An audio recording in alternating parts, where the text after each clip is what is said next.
자, 광화문에서 지금 연설한 내용을 가지고 정광훈 목사가 어제 구속이 됐습니다. 어젯밤에 구속 수감이 되었는데요. 자, 구속영장을 김동연 영장 전담 부장 판사가 발부했는데요. 그 사유로 선거권이 없어 선거운동을 할 수 없는 사람이 총선을 앞두고 대규모 청중을 상대로 계속적인 사전 선거운동을 한 사안으로 범죄 혐의가 소명된다. 대의민주제 국가에서 자유롭고 공정한 선거가 차지하는 의의에 비추어 사안이 중하고 엄중한 처벌이 예상되어 도주 우려도 있다. 자, 이렇게 구속을 했습니다. 전 목사가 도망을 가봤자 어디로 갈까요? 종로경찰서는 4월 총선을 앞두고 정광훈 목사가 광화문에서 자유통일당이나 기독자유당에 대한 지지를 호소했다 해서 구속영장을 18일 신청했고, 자, 이 김용민의 평화나무가 전 목사를 지금 계속 고발을 했다고 듣고 있습니다. 서울시 선관위도 고발을 했다는 거예요. 전 목사는 평화나무 이사장 김용민이 나를 7번 고발했는데 대부분 무혐의로 끝났다. 내가 광화문에서 연설한 것은 정치 평론으로 유튜브나 언론에서 다 하는 것이다. 이렇게 이야기를 했고, 또 이 집회를 우한폐렴 국면에 계속 할 것이냐 하는 질문에 우한폐렴이 야외 집회에서 전염된 적도 없고 모두 실내에서 번진 것이다. 전문가들과 상의해서 하겠다. 자, 박원순이 지금 이 우한폐렴으로 서울광장, 청계천, 광화문 일대에서 이 집회를 금지시켰는데 전 목사의 범투부는 지난 22일, 23일 주말에 연속으로 광화문에서 집회를 했고 23일 집회를 하면서 광화문 예배 보러 온 사람이 진짜 기독인이다. 이렇게 말을 했다는 겁니다. 지금 종로경찰서는 특수공무집행방해, 집시법 위반 등을 혐의로 구속영장을 이전에도 청구했는데 그때는 기각이 됐지요. 지금 전 목사가 선거법 위반했거나 이런 문제가 중요한 게 아니죠. 본질을 봅시다. 정광훈 목사를 빨리 정리를 해버려야 되겠다. 광화문에서 계속 이렇게 털을 받고 강성으로 지금 이렇게 집회를 하고 있는 부분이 그야말로 문재인에 대한 이런 비난의 수준을 상당히 높여버린 측면이 있다는 겁니다. 그게 불편할 거예요. 자, 지금 황장수에 대해서 어제 영등포 경찰서에서 민주당이 조국 조민 문제로 저를 고발했다. 지금 정확하게 민주당 당이 고발할 수는 없는 거 아닙니까?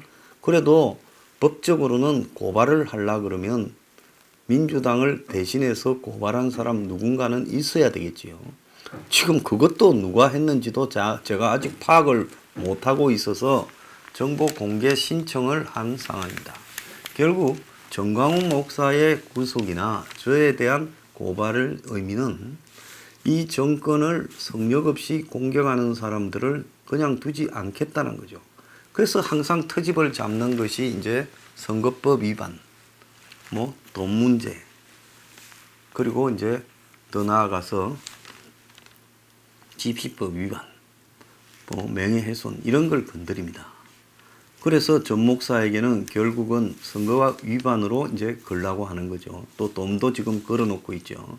저한테 대해서는 한편으로는 명예훼손, 또 한편으로서는 황장수가 지금 2번이나 많이 냈는데 또 이 제대로 냈는지를 또 털고 있습니다.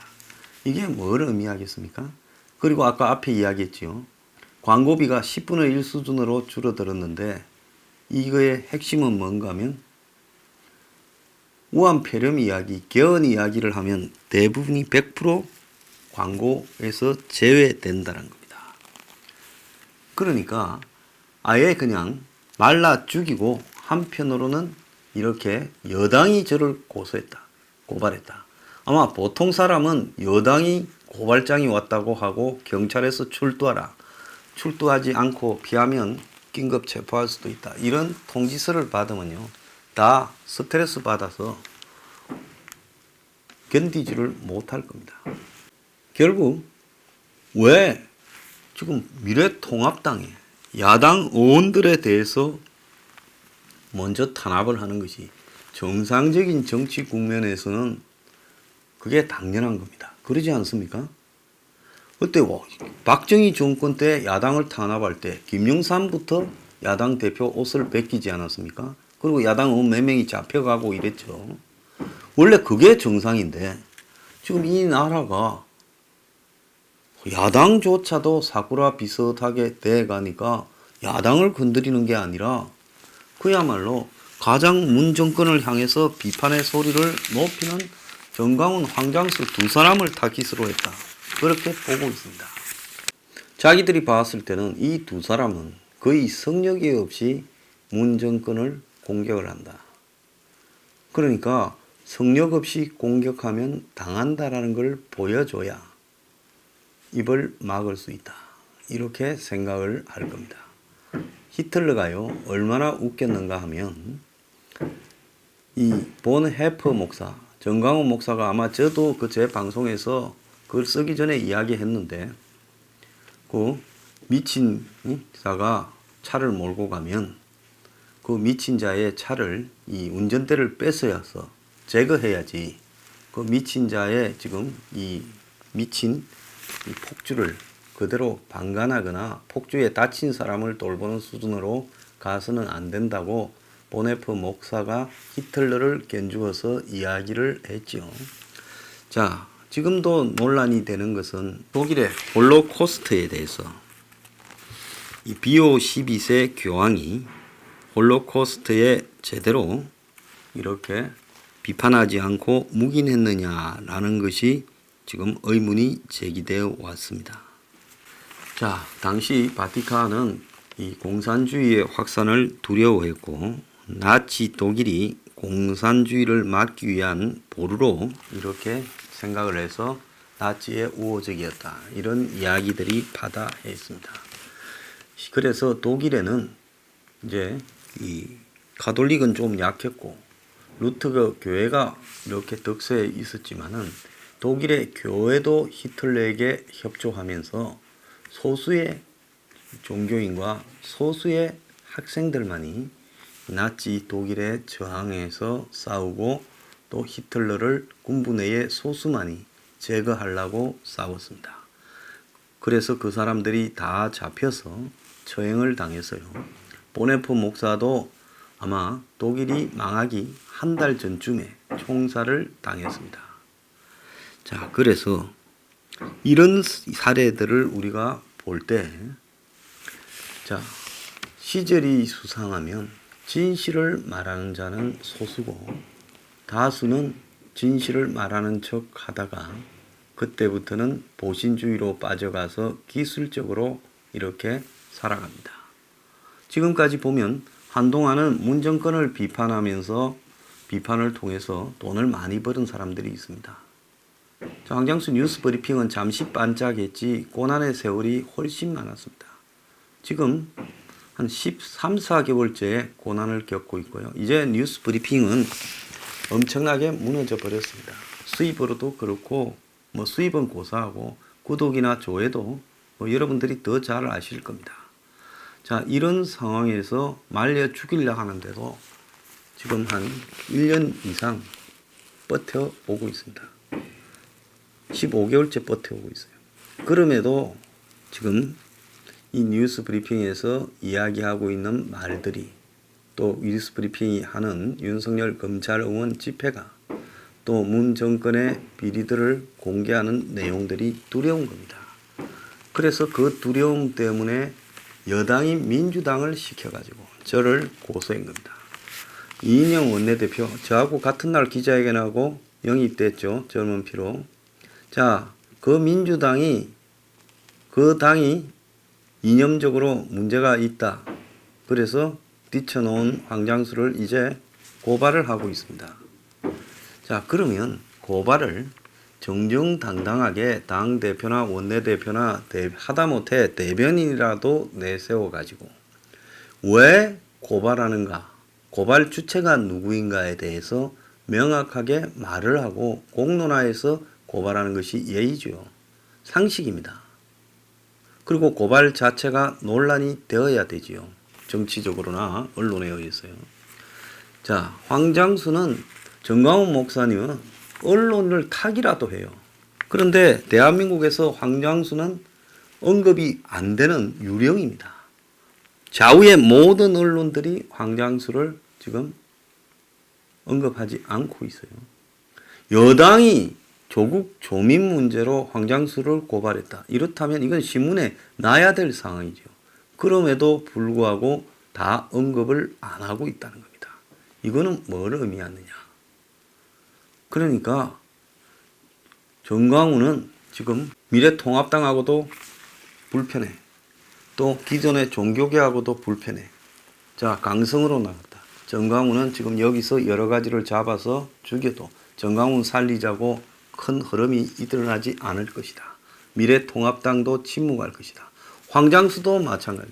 개헌 문제를 공격해서 황교안이나 미래통합당하고도 불편해. 자, 거기에 기존 보수의 잘못도 비판을 해. 그리고 윤석열 검찰 편을 들어.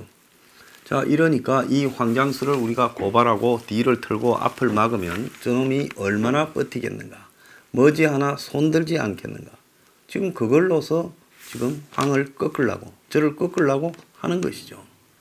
그래서 가장 원칙적이고 가장 직선적인 자들을 제거하고 나면 나머지는 다 빙빙 돌려서 하거나 그냥 어느 정도 비판이 있는 듯이 치명적이지도 않고 아프지도 않으며 용납하는 허용된 비난이 있는 정도로 보여주는 그런 역할을 하는 상업용 보수들만 남게 된다. 이것이 문 정권의 지금 의도라고 저는 보고 있습니다. 아무도 말하지 않는 개헌을 말하고 또 더 나아가서 우한폐렴의 본질이 지금 정권이 생각하는 수준을 훨씬 더 뛰어넘는 매우 심각한 것이다. 제가 지난 1월 말에 미국과 통화를 하고 여러분한테 우한폐렴의 치사율이 10에서 15%가 될 수도 있다. 그 이후에 이제 6, 7%로 낮췄지만은요. 그리고 더 나아가서 변종이 아주 다양하게 나오기 때문에 이걸 추적하거나 또 약이나 백신을 만들기가 굉장히 어렵다. 그리고 중국 정부가 통계를 너무나 조작하고 있다. 이렇게 세 가지를 이야기했어요. 오늘 시점에서 봤을 때 제가 이 말한 세 가지가 틀린 게 뭐가 있습니까? 그 이후에 에어로졸로도 전파된다. 또 기온하고 상관없이 올해 내내 만성으로 갈 수도 있다는 것도 거의 다 확인되어 가고 있습니다.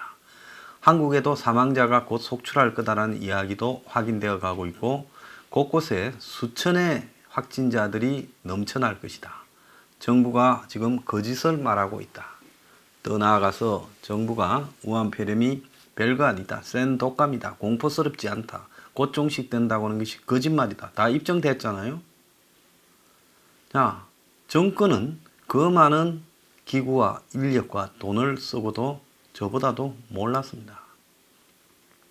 만약에 처음에 제가 생각하고 있던 이런 부분으로 우한폐렴의 가닥을 잡고 1월 말 시점에서 국경을 차단하고 그리고 광범위하게 국내에 번져 있을 수도 있는 지금 우한폐렴에 대한 추적 조사를 해서 일선 병원까지도 동원해서 다 추적을 하고 그리고 그 추적 후에 치료 그리고 이 시스템도 갖추고 장비나 설비나 인력들도 다 미리 보강하고 짜놓았더라면 지금쯤 안정적으로 관리되고 있지 않겠습니까?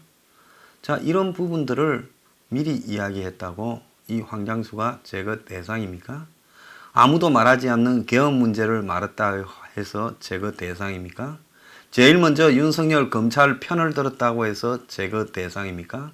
저만 뭐 어디 쳐넣으면 진실은 다 덮을 수 있다고 생각하십니까? 자, 정강훈 목사요. 자, 그분요. 제 뭐 잘 압니다.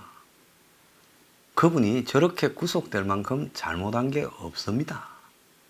즉각 석방을 하세요. 그리고요.